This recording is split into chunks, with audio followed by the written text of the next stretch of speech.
Começando mais um episódio aqui no canal da Start Econ, e esse episódio é um oferecimento da Nemu.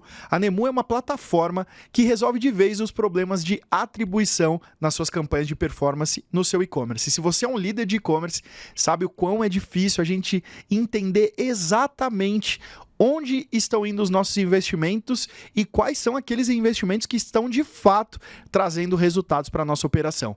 Marcas como o Ipink, Nestlé, grandes marcas já utilizam a Nemu para tomar as suas decisões e ela está disponível para você também. Então, se você quiser saber mais, tem o QR Code na tela, um link aqui na sua descrição, clica e saiba mais sobre a Nemu. A Nemu, ela é a nossa mantenedora aqui na comunidade da Start Econ. Então, bora para mais um episódio. Em mais uma temporada, a produtora 76 está com a gente aqui no canal da Start Econ com essa estrutura para você que quer produzir os seus conteúdos. Então, se você tem um podcast, se você quer gravar suas palestras, se você quer fazer eventos presenciais ou gravar seus próprios cursos, a produtora 76 é a nossa parceira aqui no podcast há quase 3 anos produzindo os nossos conteúdos e eu tenho certeza que ela tem a melhor estrutura para fazer o seu conhecimento se transformar em um produto digital. O link está aqui embaixo, o QR Code também está na tela. Acesse a Produtora 76 e fique por dentro de tudo que a produtora pode te oferecer para produzir o seu conhecimento. Começando mais um episódio do Start Econ Podcast, e esse mês a gente está falando sobre o futuro da performance. E eu estou aqui com meu amigo Martim Lemos, CEO da Nemu. Acertei as duas coisas, né? Certíssimo. Martim e Nemu. Nemo, eu errei uma. A gente tá brincando porque tem gente que chama ele de Martin e tem gente que chama ele de Martim. E tem gente que chama de Nemo e tem gente que chama de Nemu. Então é o Martin da Nemu. Isso, Esse quem não me correto. conhece tão bem. Não, quem não me conhece tão bem é o Martin da Nemu. Nemu. E quem me conhece bem sabe que é Martim da Nemo. Martim da Nemo. Então eu te conheço tão bem, então é Martim da Nemo. Isso aí. Seja muito bem-vindo ao podcast, cara. E primeiro, seja muito bem-vindo à comunidade. Acho que esse é a grande cereja do nosso bolo aqui dessa conversa. Seja bem-vindo à comunidade da Start Econ. É um prazer enorme a gente ter vocês como mantenedores. A gente sabe o quanto vocês estão revolucionando de alguma forma o mercado de gestão de dados e o mercado de atribuição para a mídia. Muito mais do que só uma tecnologia, vocês estão trazendo conceitos novos e acho que isso foi o que fez a gente dar match. Então, cara, feliz demais de ter você aqui. Acho que tem bastante coisa para a gente construir junto nesses próximos anos e eu acho que é isso. Esse é o grande cereja do bolo assim, para nós. Assim. Seja bem-vindo à comunidade. Tem mais de 400 profissionais aqui cheios de problemas com atribuição. Eu tenho certeza que você vai poder contribuir bastante. Antes da gente começar a entrar no conteúdo mesmo, eu queria perguntar um pouco da sua história, cara. Como que você veio parar no e-commerce e por que você criou uma ferramenta como essa, assim? O que na sua vida, na sua jornada te fez tomar essa decisão? E aí depois a gente vai falar sobre atribuição e vamos falar sobre a crise do tracking e as mudanças que estão acontecendo aí nos últimos anos. Mas me conta um pouquinho de como você veio parar aqui. Pô, legal. Primeiro, obrigado pela intro, obrigado pelo convite de fazer parte do Start Econ. A gente já tinha ouvido falar, né? O Conrad, o pessoal da Compra Rápida falava sempre super bem. E a gente tá num ecossistema que, cara, tá muito conectado, né? O de Santana, enfim, nosso embaixador, sim, conectou a gente também tem muitos clientes, enfim, o Rony também tem muita gente que já estava conectada. Então sim, foi um movimento muito natural, assim, né? De fazer parte. Fico feliz de vocês terem acreditado na gente. E, bom, falando um pouquinho sobre aí o e-commerce, né? Onde foi parar isso? Eu fiz faculdade de engenharia na USP. E aí eu comecei o e-commerce ali em 2019. E aí isso mudou totalmente a trajetória da minha vida. Porque como engenheiro de produção, o pessoal vai para banco, vai para consultoria. Eu sempre tive essa faísca do empreendedorismo, porque eu tinha até engraçada a história, porque eu tinha um amigo que o pai dele era presidente de empresa e, tipo assim, ele não tinha... eu tava trocando uma ideia uma vez com qual que era o nível que o cara tinha chegado E ele me falou uma vez, eu falei, cara, eu não sei, eu acho que eu queria chegar mais longe. Como que dá pra chegar se o cara é presidente de uma empresa? O cara tá no topo da cadeia. Exato. E aí era de uma Unilever da vida, assim. E aí ele falou empreendendo. E aí eu fiquei com essa ideia na cabeça. E aí veio a oportunidade em 2019 de começar um e-commerce. E eu acho que o que mudou é que o e-commerce deu certo. Então a gente cresceu muito na pandemia, chegou a 40 mil clientes, antes até de eu terminar a faculdade. E a gente cresceu muito forte com mídia paga. E aí, enfim, era o nosso principal mecanismo de aquisição de clientes. Só que em 2021 veio a questão do tracking, né? Então veio o iOS 14 da Apple, e aí eles falaram assim, é danoso para a privacidade dos usuários compartilhar certos dados. O que aconteceu com a mídia paga? Caiu pra caramba o retorno, nosso CAC subiu. E aí, cara, eu vi o quanto que a gente sofreu com isso. Acho que, enfim, não sei se quebrou o mercado, mas a Meta perdeu bilhões, enfim. E aí, nessa época, eu abri uma agência, porque o e-commerce tinha ficado um pouco menos competitivo ali. Depois eu vendi essa agência, no meio do caminho também estudei nos Estados Unidos, né, que eu te falei, em Harvard. Não, ele fala de Harvard como se fosse a Unisquina aqui do Brasil. Não, cara, você estudou em Harvard, não é Unisquina. Ah, estudei em Harvard. Não, foi uma experiência muito bacana e eu acho que nesse momento que a gente viu coisas que não estavam acontecendo no Brasil, mas que precisava acontecer. E uma delas foi essa questão da atribuição. A atribuição lá, digamos assim, as agências já desenvolvem soluções in-house, porque lá as agências são muito tech. Então, tipo, o pessoal pega, tipo, essa questão de fazer um pixel próprio, fazer o modelo de atribuição. A gente viu que lá nos Estados Unidos já era um mercado muito sofisticado até. Tipo, as pessoas tinham feito muitas soluções e essas soluções de mensuração, incrementalidade já existiam. E aí a gente falando aqui, putz, mas o pessoal ainda tá usando o Google Analytics, né? Ainda tá usando o GA, ainda tá usando o Last Click. E foi muito... Surgiu a ideia de fazer a plataforma, a gente queria fazer um negócio escalável, que conseguisse ter uma amplitude nacional, mas também internacional, porque a gente também está nos Estados Unidos, para resolver uma dor muito forte, e que é uma dor que, digamos assim, você precisa de tecnologia. Sim. Você precisa... porque tem muitas dores que você vai tentar resolver in-house. Você vai tentar contratando algum prestador de serviço, até a questão do server-side, né, que eu acho que é o primeiro passo que as marcas foram tomando, que é, digamos assim... acho que, enfim, talvez eu estou antecipando as perguntas, mas essa parte da atribuição é muito complicada, então precisa de uma coisa que justifica ter um terceiro para resolver, né? Exato. E acaba que só as marcas grandes conseguem investir num time interno para isso, né? Exato. Precisa ter uma solução que torna mais democrático para o middle market ou para o SMB, algo semelhante nesse sentido, né? Você falou sobre a crise do iOS 14, dos cookies, privacidade, que de alguma forma impactou seu negócio, e acho que impactou o negócio de todo mundo, né? Como que você acha que isso de fato impactou e impacta ainda nessa questão de privacidade, cookie, forma de atribuição, impacta até hoje alguns negócios que talvez ainda não saíram muito dessa bolha, sabe? Que tipo de impacto real essa decisão, né, de privacidade e cookie fez com que algumas marcas patinassem assim? Perfeito. Então, basicamente o que aconteceu ali com a questão dos cookies é que as plataformas começaram a receber menos dados. Então você tinha lá, sei lá, um monte de informação sobre o Igor quando ele entra no site, e aí isso alimentava o pixel do Facebook, começava a fazer remarketing, né? E aí o que começou a acontecer é que, cara, veio a LGPD e aí alguns dispositivos tipo iOS você não consegue rastrear. E aí o primeiro passo é basicamente para fazer o tracking, tem que fazer por conta própria. Então você tem que fazer o server-side, que nada mais é do que tipo assim, se vira. Você como marca vai ter que ter um servidor e vai ter que mandar manualmente, como se fosse uma conversão offline, para as plataformas receberem. Então o primeiro impacto cara, se você não estava fazendo isso, a plataforma vai ficando mais burra. E aí tem algumas outras coisas. Só que assim, esse assunto de atribuição, ele é antigo, né? Tanto que a gente fala, tem aquele cara que fala metade do meu gasto em publicidade, ele é jogado fora. O problema é que eu não sei qual metade. Então, tipo, essa parte do server-side é o primeiro passo, assim. Cara, você vai aumentar ali de 70% para 90% a coraça dos dados que estão chegando na plataforma. mas a plataforma ainda vai puxar a sardinha para si. Ela ainda vai pegar crédito por vendas que... Toda venda que passou por ela em algum momento, ela vai marcar ali no gerenciador, venda. E aí isso vai contabilizar como ROAS, né?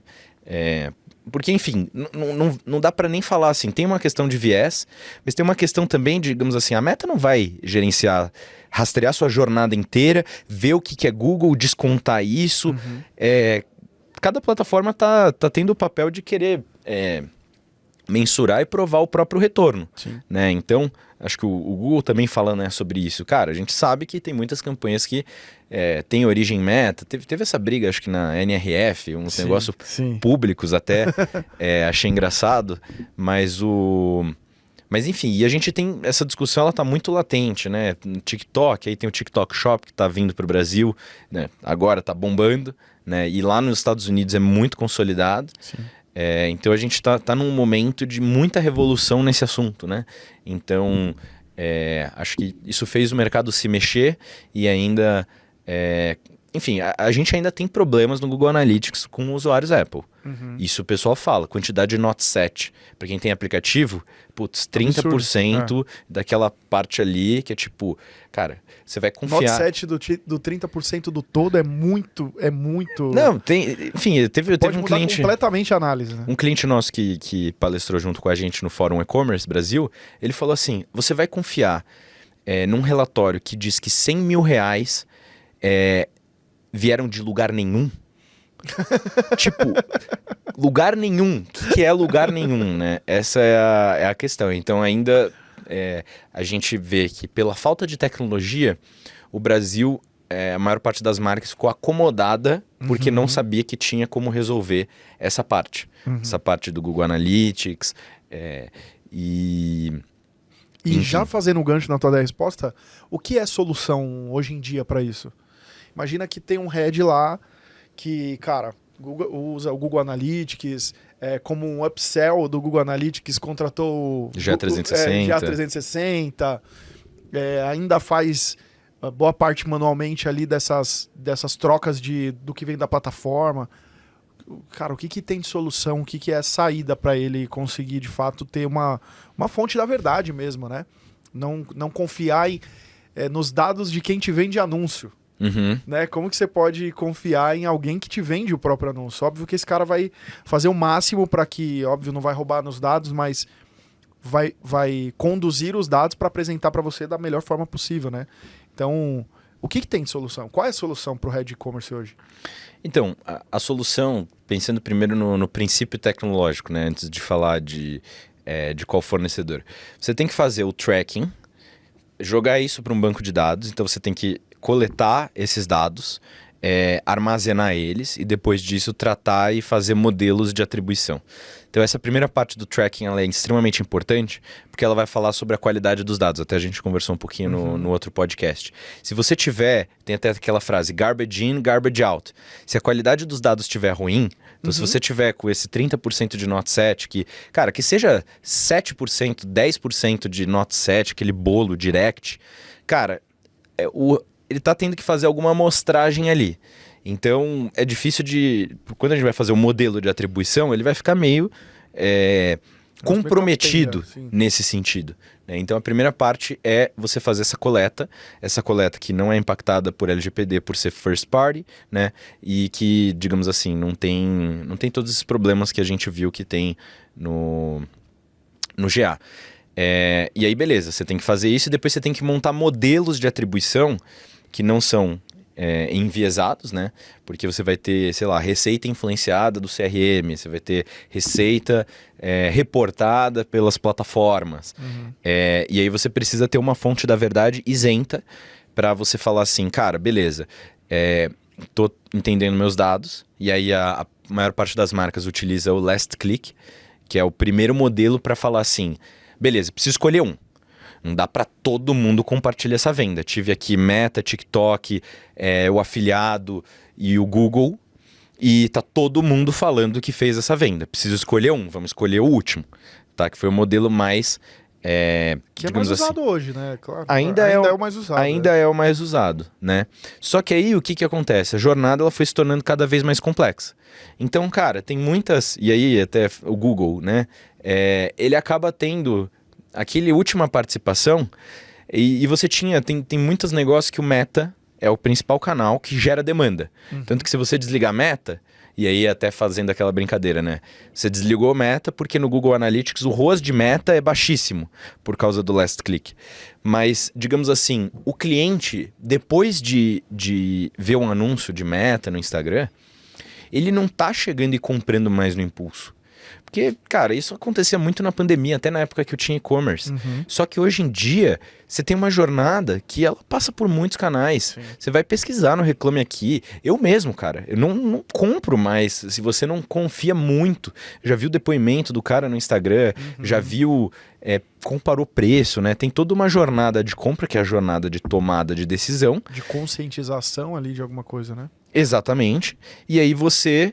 no final vai acabar pesquisando no Google, o Google vai levar aquela conversão. E não estamos nem falando só do Google, né? Às vezes o último clique é direct. Sim. E aí o que você faz com essa informação de direct também? Tipo, você vai aumentar o seu blog? Tipo, não é bem assim. O direct é muito mais um não traqueado também. Então, isso obriga a você entender essa jornada inteira, né? E aí é isso que a Nemo faz. Então, a gente tem esses dois lados, da coleta de dados e do modelo de atribuição. A gente faz isso da forma mais auditável possível, porque você falou de mid-market, SMB, mas a gente tá no enterprise, na verdade, o meu foco como CEO tá no enterprise e a gente tem um time que também atende mid-market, né? Mas a ideia é, digamos assim, ter o nível de SLA e de confiança de algo que você faria in-house. Tá? Então você faria in-house, você teria mais alto nível de acurácia, só que a grande questão é qual que é o custo. Para você montar um time de, você vai ter ali, sei lá, 10 desenvolvedores, 10 analistas de dados, pode ser até mais que isso, né? A gente viu em grandes empresas que montaram essas estruturas, é muito complicado, né? Fora que, digamos assim, tem um custo absurdo de fazer uma manutenção dessas integrações. Você vai integrar com a API da Meta, integrar com a API... Isso para puxar custo, né? Tipo, sei lá, Supermetrics da vida. Sim. Você tem que... E aí, meio que por isso que surgiu essa lacuna de mercado que a gente está ocupando. Porque... quase nenhum player ele tem os interesses de ficar fazendo sempre essa manutenção nas APIs para ter os dados em tempo real, tipo a própria VTEX. Enfim, não tem como fazer isso, porque é um produto completamente diferente. E vocês fazem só isso? E a gente só faz isso. Então a gente tem esse interesse de manter tudo redondinho, isento, né? Porque no fim do dia a confiança é a coisa mais importante. O quanto dá para confiar nos dados... de alguma forma coletados pelas próprias plataformas. Por que eu te pergunto isso? Porque, cara, Google, Meta, todos eles estão gerando receita a partir de anúncio. As pessoas investem mais naquilo que aparentemente está dando mais retorno.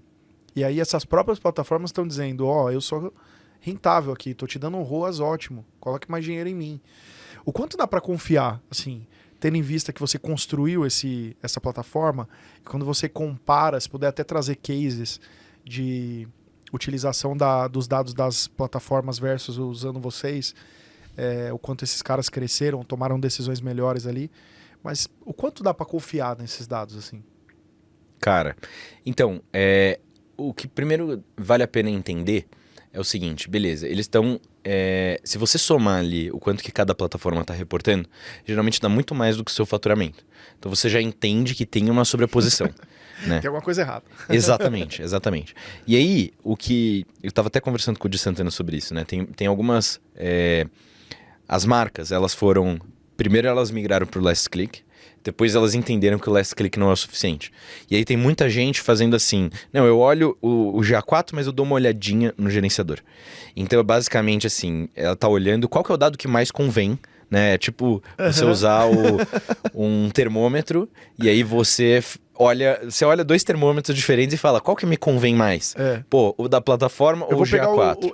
Eu quero não estar com febre, então eu vou olhar o que deu menos grau. Exatamente, tipo isso, né? exatamente. Tipo, tem muita agência que vai justificar topo de funil. Não, mas olha, o dado da plataforma, como mostra que essa campanha realmente é boa. E isso abre muita margem para viés, digamos assim. Então, o que a gente entende é que, assim, primeiro tem um ganho de eficiência claro de você não ficar olhando só o dado da plataforma e ir pro last click. Então, esse primeiro movimento, ele não foi errado. Tá, o last click você vai conseguir gerar mais receita no curto prazo. O problema é que você já está há 5 anos no last click, ou 1 ano que seja, começa a saturar o fundo de funil e perde um monte dessas coisas de Google Direct que a gente viu. Você não vai ver os outros canais. CRM não dá para mensurar no só last click. Aí o pessoal vai usar o cupom, mas aí o cupom, metade das pessoas não insere o cupom. Influenciador você não vê nada. Afiliados. Então, existe essa escadinha. Né? Putz, estou usando as plataformas, vou pro last click, e aí é onde o pessoal trava, porque você tem que ter mais visibilidade. Pô, você tem que ver ali quais são as conversões assistidas de cada canal. Você tem que ver ali qual que foi a receita first click. O que é a receita first click? Digamos assim, é uma forma de mensuração de topo de funil, que não é por aquelas métricas especulativas de impressões, cliques, alcance.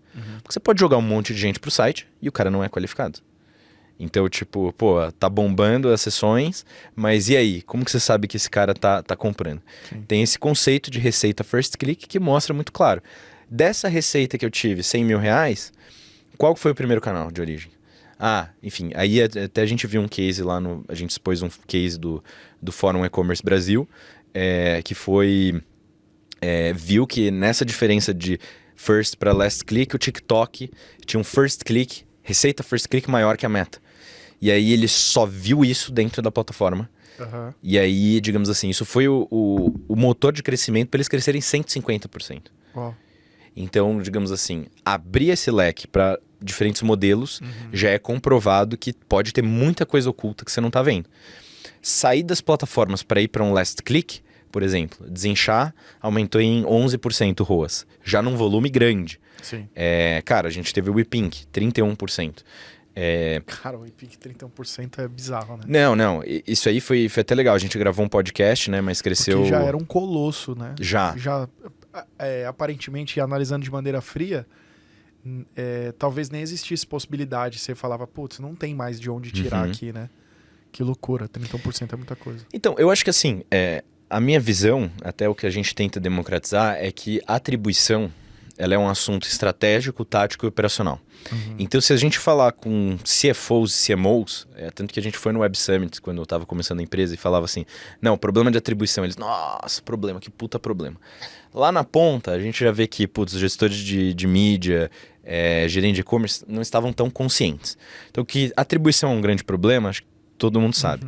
Só que sem uma solução avançada de atribuição, porque acho que todo mundo sabe o que é a atribuição, você deixa muitas oportunidades de crescimento na mesa. Então, no fim do dia, cara, você plugou a Nemo ali, vai aumentar seu ROAS? Não é bem assim. A questão é que você vai conseguir ter um óculos. Então, tinha coisas que você não via, que estavam obscuras, que estava, tipo, nebuloso. Os clientes usam muito essa palavra, nebuloso. E você vai saber realmente qual que foi a origem das vendas. De onde está vindo esse resultado? De onde está vindo esse motor de crescimento? Será que o motor ele é o TikTok abre a venda e o Meta fecha? O TikTok abre a venda, o Meta esquenta, o Google fecha, o afiliado está no meio. Qual que é o papel? Quem trabalha com inbound B2B sabe que essa jornada ela é muito complexa. Você vai fazer um podcast, quando que o cara vai comprar? Ele vai comprar direto? Não, mas ele lembra. Tem um papel de first click forte. Você vai ter ali, eventos presenciais, o Fórum E-Commerce. Cara, dá ROI de cara? Não, muitas vezes não dá. Mas você viu no último podcast, o Rodolfo estava falando aqui com a gente que conheceu a gente no fórum. Então ele lembra, ele vê esses pontos de contato, ele já viu a gente no VTEX Day, já viu a gente... É sobre ponto de contato, não canal de aquisição, né? Não é um. E aí isso adiciona uma complexidade para olhar para CAC. Porque, o CAC vai ficando inflacionado ou ele vai ficando, tipo... você tem que analisar essa jornada. E aí, abrindo colocando esse óculos, basicamente você tem muito mais, você tipo, tem um cinto de ferramentas para pensar como que eu vou bater minha meta. Então foi esse o caso da WePink, por exemplo. Eles falaram, eles cresceram muito porque eles já tinham a Virgínia. Só que assim, muita gente fala dessa questão, cara, você mantendo o volume que eles têm 4, 5 anos... Não é só eles. Não é só fácil. isso, né? Não é fácil. Uma hora satura aquela audiência. E aí a questão é que botando a mídia para potencializar o canal de influenciadores que era o mais forte, foi o que fez, cara, ter mais gente, e aí isso foi fazendo o crescimento. Você vê o gráfico ali, cara, até eles baterem um resultado absurdo na Black do ano passado. Mas então no fim do dia, cara, não é só um plug and play que aumenta a taxa de conversão em X. Sim. A gente faz isso porque muitas vezes a gente tem que fazer ali uma POC de alguns meses para provar que faz sentido você aprofundar essa questão. Porque muita gente fica pensando, pô, tem um monte de projeto aqui em andamento, sim, será já que testei um monte de coisa. Será Todo que mundo me promete priorizo? Muito, então a questão é, beleza, isso tem que entender qual que é o timing, entender a maturidade, mas, digamos assim, vale a pena expandir. Por quê? Porque se você mexe 5% aqui dessa campanha, 5% ali. A gente teve esse cliente do fórum, ele falou que ele viu, antes dele fazer todo esse rebuliço do TikTok, ele foi ver ali a Nemo, porque a Nemo tá falando um negócio completamente diferente da meta do gerenciador de anúncios. E ele viu que a melhor campanha dele, que gastava R$8.000 por mês, na Nemo tava falando que tava ruim. E aí ele foi lá e falou, vamos testar, vamos pausar por uma semana. O que aconteceu com a receita? Manteve igual. Então ele falou assim, cara, economizei 8 mil ali por mês. Sim. E é isso que vai fazer, entendeu? É tipo assim, pô, eu vejo que essa coisa, tinham coisas que eu acreditava que eram verdade, mas a gente vai ver no dado, putz, topo de funil, campanha de topo de funil. Pô, beleza, se ela tem que ter um ROAS first click alto. Sim. Se não tiver, meu amigo, não tá vindo cliente de qualidade. Você pode até ver numa conversão assistida. Pode trazer até volume, mas ela não tá vindo, não tá transformando em grana, né? Não tá virando venda. Exato. O cliente tem que comprar em algum momento, cara. Não dá pra viver de marketing de esperança. Invisto aqui, uma hora vem. Sim. Cara, então tem que fazer essa... E o que você acha que é futuro, assim? Quando você olha pra toda essa complexidade e esses modelos de atribuição, assim, o que você acha que é... O que no futuro perfeito, como que as marcas vão fazer essa mensuração de atribuição? Então, a nossa visão de longo prazo da Nemo, é legal compartilhar, ela não é só o MTA, que é a atribuição multi-TOC, Multi-Touch Attribution, ela também vai para MMM e incrementalidade, porque a gente acredita que precisa de um lugar só para você mensurar tudo. Então a incrementalidade é uma coisa que bombou muito nos Estados Unidos para você entender qual que é o real retorno incremental que um canal está trazendo. Porque fica aquela questão, pô, eu vou investir mais em TikTok, mas será que vai me trazer mais receita? Ou será que eu vou ficar nesse marketing de esperança e não vou nem conseguir comprovar? Só vai roubar a receita de alguém, né? Exato. Não necessariamente é um incremento, às vezes é um rouba-monte, né? Exatamente, exatamente. E aí, só que, enfim, a questão de você fazer um geolift é bem complicado operacionalmente, não vai se tornar na escala daquele negócio, vão ser testes, é tipo um teste AB que você vai fazer, pontual.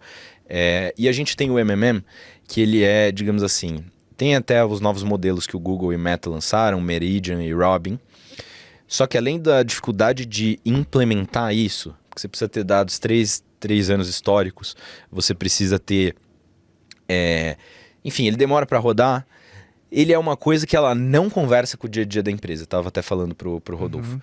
Você vai descobrir que o TikTok é um excelente canal para descoberta. E aí, no dia a dia você vai usar o quê? GA4. Então você vai ter um insight, mas o insight ele não se sustenta para mensuração do dia a dia. Então por isso que a gente falou, cara, a gente precisa começar com o MTA, com a atribuição, porque tem uma dor muito latente que as pessoas ainda estão usando o GA pro dia a dia. É uma escala de formação cultural, né, do líder, né, cara? Então, tipo, o primeiro passo é você mexer nisso. Porque é onde estão vindo as suas decisões do dia a dia. Então, putz, às vezes você libera o budget. Liberou o budget do TikTok, liberou o budget para testar um novo canal, liberou o budget, teve todo aquele trabalho para convencer a diretoria. Se você não conseguir mensurar direito no dia a dia, cara, vai continuar cego. E aí isso não se sustenta a longo prazo, não se sustenta aquela tese de que, cara, esse novo canal vai compor o mix de mídia permanentemente, ele vai se tornar um projeto perene. Então, é por isso que a gente foi por esse caminho, porque, só que a visão de longo prazo ela é ter tudo. Então, porque também você ficar fazendo 5, 6 ferramentas de mensuração é complicado. Mas essa basicamente... E nessa integração das ferramentas se perde muito dado, né? Esse é o grande desafio. Não é só de usar várias ferramentas, é de uma integração para outra, as coisas vão se perdendo, né? Exatamente. Onde eu consolido isso, né? Exatamente. Você está montando o painel do avião do Head e-commerce, né? Exatamente. E aí a escadinha, ela também é estratégica, porque a gente faz a tecnologia de uma forma que fica muito auditável. A gente já teve clientes, me audita esse dado, quero ver aí na minúcia da jornada como é que está sendo coletado. A gente faz isso, porque aí é uma coisa do enterprise, entende? O diretor, quando ele for ter a conversa de defesa, que aquele canal faz sentido manter o budget anual, encaixar no orçamento do ano que vem, ele vai questionar. E aí, a gente dá esse empoderamento pro head de e-commerce, pro gerente de e-commerce, para toda a equipe, de falar assim, cara, eles abrem. Então, se você precisar questionar, pode questionar. Tem comprovação, tem uma fundamentação para esse dado, que no fim do dia é como que o board está discutindo. Como que a gente toma a decisão hoje? A gente toma, na ponta, essa decisão isenta, com coleta de dados avançada. Entendeu? Então, acho que até é um que a gente quer mostrar. Cara, a conversa entre o marketing e financeiro, entre o CMO e o CFO, ela fica muito mais simples se você tiver confiança. Sim. E a confiança, ela tá no rigor tecnológico, mas ela também tá na facilidade de explicar algo. Uhum. Algo que não é black box. Então, a gente falou de modelos baseados em dados. Mas, cara, a gente desconstrói essa dinâmica fazendo uma escadinha. Primeiro olha o last click, que é algo que você está acostumado a confiar. Está trabalhando com os seus dados brutos de vendas. Eu tive 1.000 vendas, 1.384 vendas. Então essas 1.384 vendas, elas vão estar atribuídas para um canal. Depois eu vou olhar para um first click. Beleza, o first click são essas 1.384 vendas atribuídas para um único canal. Aí sim que eu consigo falar assim, confio. Beleza, confio? Então posso ir para algo mais avançado. Linear Time Decay, que vão quebrar o padrão das vendas. E aí eu consigo ir para algo mais avançado, que a gente apresentou no último podcast, cadeias de Markov, que ele está olhando a jornada inteira, ele está calculando o efeito de remoção de um canal e calculando a incrementalidade, por isso que foi muito inovador. Sim. Porque esse modelo de atribuição de Markov, que grandes empresas, Magalu, Casas Bahia utilizam, enfim, Netshoes, ele calcula quanto que um canal trouxe de incremental, né? Então, esse aí vai ser o grande... Você democratizar esse conceito vai ser sua grande cereja do bolo, cara. Eu acho que sim, porque ele dá a resposta. Todo mundo quer a resposta. Só que, digamos assim, tem uma escadinha por trás disso. Para você chegar e confiar no Markov... Né? Perfeito. Evolução do nível de maturidade. Evolução do nível de maturidade, last click, toma duro, first click, toma duro. Agora sim eu posso usar um modelo de atribuição mais complexo, porque nesses mais básicos eu já sei como funciona e já estou maduro como empresa para conviver com eles, né? Exato, porque senão vira só uma ferramenta que você testou, entendeu? Um negocinho ali, você fez um trial e não, as empresas que... Enfim, o ePink tá 1 ano e meio com a gente, enfim, é um sistema... É um painel de controle dos sistema caras, operacional, né? exato. Sim. O dashboard... Bom demais. Martim, se as pessoas quiserem se conectar contigo, deixa aí teu LinkedIn, como que as pessoas conseguem conhecer mais da Nemo também. Qual que é a forma das pessoas te conhecerem e poderem estender essa conversa aqui? Beleza. Pode me chamar no LinkedIn, Martim Lemos. Você tem que chamar de Martim, hein? Não é de Martin, não. Não, mas enfim... Tô brincando, gente. É o que o cliente gosta, né? Meu nome é Martin da Nemu, é o que a gente mais fala. Martim da Nemo pros íntimos, né? Mas enfim, pessoal, eu gosto muito enfim, tive uma pegada antes de fazer e-commerce, gostava muito de projeto social, então gosto de ajudar, então me chamem, vai ser um prazer tentar agregar valor nesse sentido. Nemo.com.br. Enfim, e na comunidade, né? Quem tá na comunidade vai ter o meu WhatsApp ali, pode chamar, tá bom? Fechado. É um prazer te receber, cara. Foi muito legal esse papo. Acho que trouxe muitas provocações também do do ponto de vista da gestão ali, de tomada de decisão. Para quem está na comunidade, cara, vocês têm um contato dele direto, enfim, acho que tem muita conversa para acontecer. E talvez muitas pessoas estejam olhando para isso falando, nossa, chegou o caminho para eu conseguir resolver os problemas que me acompanham há algumas décadas. Então, eu acho que é isso. Cara, seja muito bem-vindo mais uma vez à comunidade. A gente está muito feliz de ter vocês como mantenedores. E você que está assistindo esse episódio, se inscreve no canal se chegou até aqui. Curte, comenta e compartilha. E você que está no Spotify, só nos ouvindo, também segue aí. Acompanhe o canal para você não perder nenhum episódio. E também avalie as estrelinhas se você curtiu esse episódio. Coloca 5 estrelas. Se você não gostou, não precisa avaliar. Manda uma mensagem no meu direct. Eu vou ter o prazer enorme de receber seu feedback. Tamo junto. Até o próximo episódio. Eu tenho só um último comentário. É assim, eu fundei minhas próprias empresas, né? E aí eu acredito muito nessa questão de atribuição como o seguinte... independente de Nemo, sim. Falando de atribuição, é sobre, digamos assim, para atingir um resultado, quando a empresa cresce, tudo você tem que justificar. Então você tem que embasar as suas decisões para conseguir comprovar que foram boas decisões, digamos assim. E aí quando você tem esses dados, a sua decisão, ela fica inquestionável. Tá, não vamos falar inquestionável, porque alguém pode questionar, mas ela fica muito mais defensável. Então, se torna uma vantagem competitiva você ter esse tipo de coisa, porque dentro da empresa, cara, se você conseguir defender todas as suas decisões, cara, você vai passar uma confiança tão grande para sua liderança que isso alavanca. Porque no fim do dia, dentro de uma empresa, você não é só sair fazendo o que você quer. Você tem que defender que isso é importante para a empresa, que isso vai gerar tal resultado. E nesse mar de atribuição, muita coisa ali fica enviesada. Então, justificar o budget, que no fim do dia você tem aquela intenção super pura de fazer a empresa crescer pra caramba, é uma super ferramenta para conseguir... no fim do dia, gerar mais impacto, que é chegar no consumidor final com mais força, com mais escala. E também é um prazer estar trabalhando com marcas tão incríveis, né? Até no próprio Start Econ, que acabam impactando o Brasil inteiro. Então, é uma das coisas que pessoalmente me encantam, assim. Cara, tem muito prazer no que a gente faz, né? Acho que isso que é legal pra caramba. Então é isso, gente. Você que quer de alguma forma conhecer mais, já sabe aí quais são os canais para estar mais perto do Martin também. Você que é da comunidade também já tem agora o contato dele direto. E você que está com a gente, até o próximo episódio. Valeu e tchau!